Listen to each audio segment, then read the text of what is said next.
Have you ever found yourself in the middle of something really difficult and just thought, why is this happening?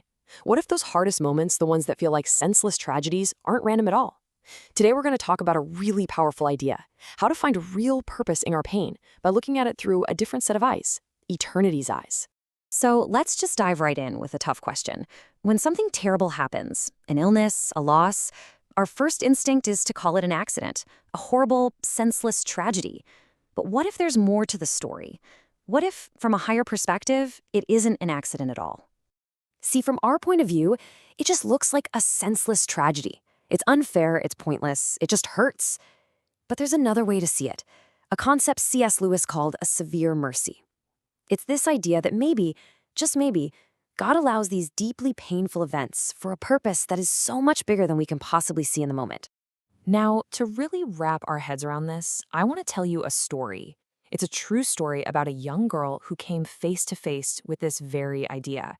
And her story really forces us to rethink everything we thought we knew about suffering and loss. Okay, so here are the basics. You've got this vibrant young woman full of life, and then she gets the diagnosis. Terminal cancer. Just devastating. To make things even more complicated, her father, who she absolutely adored, was a staunch unbeliever. Now, just as you'd expect, her friends, her church, everyone starts praying desperately for her healing. But here's where the story takes a turn you would never expect. She started praying for a completely different kind of miracle. To understand her prayer, we have to understand the framework she was using to see her life. She was looking at her situation through a lens that saw the huge difference between what we're going to call the speck and the ocean.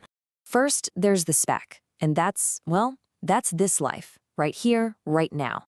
It's our 80, maybe 90 years if we're lucky. It's our jobs, our worries, our successes. It feels like everything to us, doesn't it? But in the grand scheme of things, it's just a tiny little speck of dust in the wind. And then there's the ocean.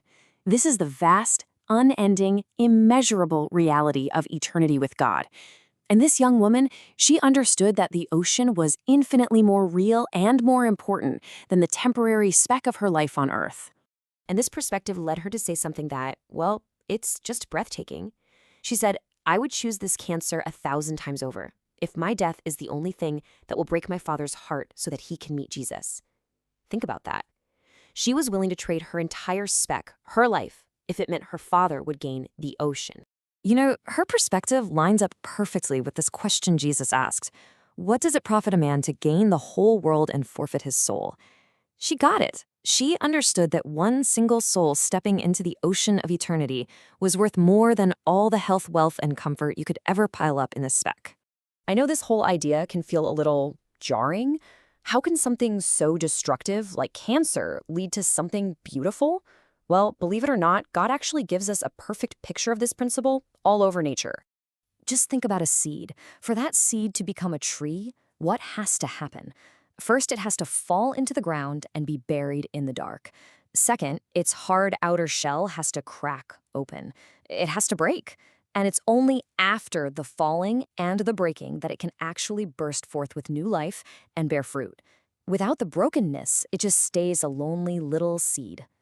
And Jesus himself used this exact same picture. He says that unless a grain of wheat falls and dies, it's stuck. But if it dies, it produces an incredible harvest. Sometimes God allows our speck of a life to be cracked open, not to destroy us, but to release a kind of life that's eternal. Now, this pattern of life coming through death isn't just a nice little analogy from farming. It's the absolute center of the Christian faith. It's the ultimate severe mercy, what we see in the pattern of the cross. And right here, you can see this incredible parallel. The young woman gave up her speck for her father's ocean. In the same way, Jesus gave up his comfort, his life, his speck, for our eternity in the ocean. He willingly walked into the brokenness of the cross so that we could be made whole forever. This was not some cosmic accident. It was a purposeful act of love. Hundreds of years before it even happened, the prophet Isaiah wrote that the Messiah would be pierced and crushed for us. God himself shows us this pattern, allowing intense suffering for the sake of an even greater rescue.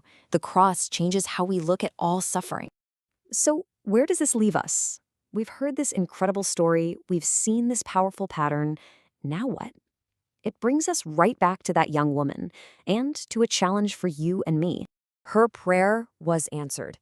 At her funeral, of all places, surrounded by the powerful legacy of his daughter's faith and incredible love, her father's unbelieving heart finally broke open, and he gave his life to Jesus.